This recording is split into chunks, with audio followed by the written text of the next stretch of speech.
good advice. Yeah. I used to work in the city of London, which is like the Wall Street of London, and I had a lot of younger guys that were my clients, and they'd get to a point where it was time to make a move. You know, they'd have to want to move from one bank to the other, and they'd be frustrated because they weren't being valued by where they're at, and they interview somewhere else, and they're offering them double the money. And I'd say, look, at some point, you know, you're never gonna make the jump at your familiar territory because they remember you as the kid that used to get them coffee, you know, and they also value you because you're there every day. But some people never make the move because they're not willing to take the risk, and they're not willing to go somewhere unfamiliar, and so they stay and they just grind it out. But sometimes you just have to go, and it doesn't say anything bad about the people, it's just that environment.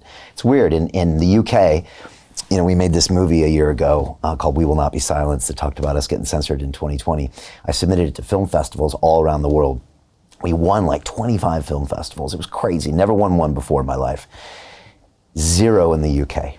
You know, and it's just interesting, you know, and when I walk around London, people stop me, but when I walk around Dubai, it's like 10x.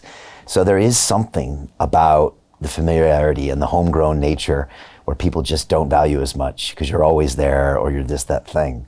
So it's a good lesson. But if you're not willing to go into the fire, you're never going to get to the next level. And so you come to Dubai and that gets you on a stage back with Americans like Elon and Dalio and stuff like that. But probably one of the biggest stages in the world. Crazy. Yeah, it's wild, and like I said, it was 3 months of like, I don't know what's going on. Like, are we gonna make it? And then the tide shift, and so I just believe that if you keep being a blessing to others, you'll be blessed, and the uncertainty is where the magic happens, right? If we knew exactly that our business plan was going to be flawless, it would be boring. You'd actually be bored. Like, imagine going, although it'd be great in the beginning, but imagine you went to gamble and you knew you're going to win every time.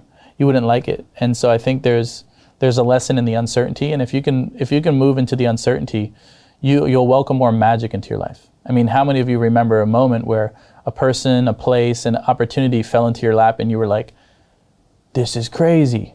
I don't know about you, but I want more magic in my life. And when we try to put the known over the unknown, we block the magic from happening. And so have an intention, have a plan, but surrender to the way that it manifests. That's the magic. Another one of my mentors once said, he said, Brian, success is on the razor's edge of failure.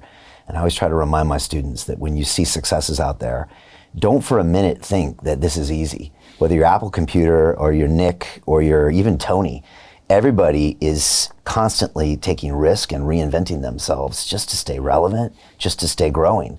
And don't ever think that it's anything but that, you know, and I've been doing this for 14 years, but like we've been reinventing who we are and what we teach and how we make money pretty much every year. And I love it, you know, and it's so important or you're never gonna stay relevant and you're not gonna enjoy as well, you know. That's what I loved about you, and we shared it off screen, is like you're always innovating, you know, and that's what the highest achievers do is we're always looking for the 2 millimeter shifts.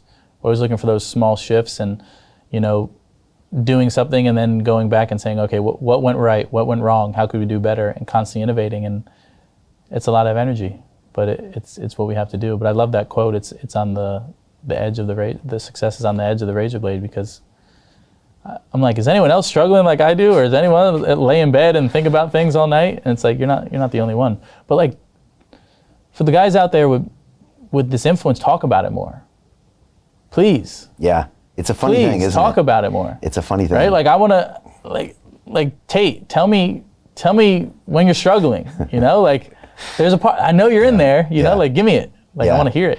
It's tricky because like they'll talk about it 2 years later, which is better than nothing. Yeah. By the way, back then I was going through a really hard time, and that's better than nothing. Yeah. But yeah, it is tricky because it's weird because you kind of want them to talk about it, then the public probably doesn't want to hear it. But then you're gonna need new people anyways. It's a tricky one, isn't it? It's a fine line that people need to follow. But I love what you said about Dubai. There's so many amazing things going on here. That person of determination says a lot. It says that the people at the very top are thinking about this detail. And this place is all about details. You know, the cleanest city in the world, I think it just made. One of the safest cities in the world. And I love the fact that everyone is here intentionally. Everybody moves here to make their life better. Whereas when I walk around London, I'd say 20% of the people are there to make their life better, and everybody else is just there. Yeah. And you feel it, and everybody here wants to collaborate. It's funny, like you said, there's no flexing in Dubai. I know a crypto influencer named Carl who's got a Bugatti, and he posted a video the other day where he was scrolling down with his Bugatti in the parking lot, and there was like a better supercar next to him, and he said, in Dubai, there's always somebody with a bigger one. Yep. And so Peter Thiel took $500,000 and turned it into $1 billion using the exact same techniques we're using inside the investment club. He met a CEO, his name was Zuckerberg. He pitched him the deal and he said, okay, I'll give you $500,000. Mark went public and sold the shares to people like you. Well, what happened to Peter? Well, he exited and got a 2,300x return. The wealthy invest in early stage companies, folks. The public markets are for suckers. It's a rigged game. By the way, this happens in crypto as well. It's called pre-sale tokens. This is Solana. Does anybody know this chain? They sold pre-sale tokens for 4 cents. And you can see the date on there, April 5th, 2018. Look at Solana today, folks. That thing's up over 1,000x. The media and Wall Street and all these hype people get you to buy the top. Meanwhile, they put their clients in at the bottom and they use you for liquidity to make their clients rich. You can play this same game. You just have to have the financial education and the deal flow. That's it. you would think that could be disempowering. It's actually super empowering because it just kind of levels everything. It's like, look, you're not going to impress anybody with anything materially here, ever. So then what else you got? Yeah. And like you said, it's character, it's reputation, it's the work. Which I love. Yeah. I love that. I'm I'm like, finally, yeah. they see me Yeah. for the value. Yeah. And also, I just believe proximity is power. So if you could be around money, you're going to make more money. If you're going to be around powerful people, you're going to be able to do powerful things. And I've never been in a more dense, high network place in my life. It's insane. It is insane. It's insane. It's insane. If people aren't here, they're visiting here, or they live here, and from all over the world. We're blessed. Yeah. Yeah. It really is. And it still has a weird stigma if you're in America, although that's changing a lot too. But yeah, it's crazy. I mean, I could go out in London and maybe meet one person that might be helpful as a network and perspective, and then maybe something would happen in a month. I can go out one night here, I could literally meet 10 people, and the next day we're messaging, saying, okay, what can we do? What would you like to do? It's just crazy. And the vibe is just, there's a reason I'm here right now. I'm just attracted. It's a frequency, bro. Yeah, it is a frequency. It's a frequency. Yeah. You know, and there's everything's energy and it's frequency. And places that are toxic or not so good, it's a low level frequency. And so you move here, and even if you think about what's interesting is the prayer. It goes off. What they pray five times a day. Yeah. If you think about prayer, they're cleansing the energy 5 times a day. Even if you don't believe in what they believe, there's still environment. The collective consciousness is praying and sending love and intention 5 times a day. There's a frequency. Definitely. And it's a form of meditation. It's a form of gratitude. It's a form of getting out of your own head. Yeah. I mean, there's a lot to learn. Yeah. There's a lot to learn, observe. And I think the locals, Emiratis, incredible moral compass. Present, they're dialed in. Incredible skills, incredible people skills, love, heart.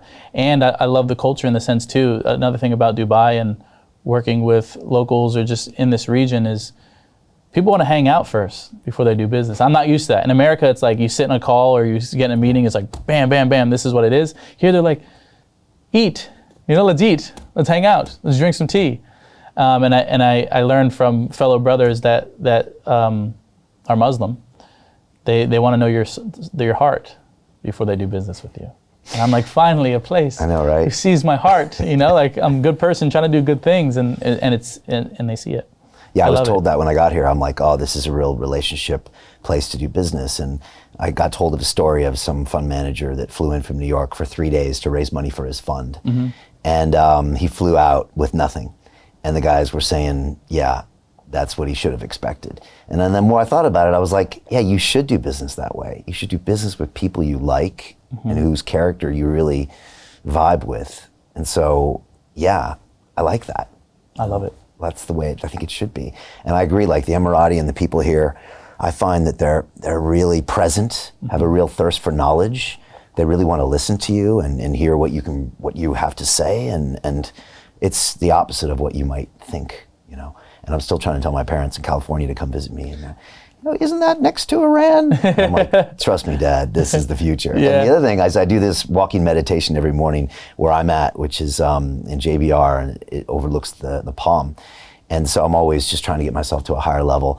And then I'm walking by these things and I'm like, look at how big these guys think, you know? They've created the most beachfront property, man-made, ever done. It's the tallest building in the world. Next they're going to space. And I'm just thinking, you know, what are these guys telling me about how big I have to think? And it's really motivating. And they keep their deadlines and they run the government like a business. It's nice to be around high performance people. High performance people like being around other high performance people. And this place is the ultimate high performance place. And it's just, yeah, feels good. I've never seen anything like it. It's good. I'm glad you came. Hey, I know investing in crypto is scary. It takes a real leap of faith because there are so many scams, rug pulls, and bad actors out there. It's a dangerous business, which is why 95% of people lose all their money. Well, that's why I created the London Real Investment Club, so you can access the hottest deals on the planet and use the crypto bull market to create the generational wealth that you deserve. Join my team of over 100 people from around the world that are making millions of dollars behind the scenes investing in blockchain, AI, Web3 games, DeFi, Bitcoin, and more. Don't miss out. Click the link below to book a call with one of my team now. But hurry, this bull market will end soon. I know investing in crypto can be scary. That's why you gotta join the investment club. Pull the trigger. Let's do this.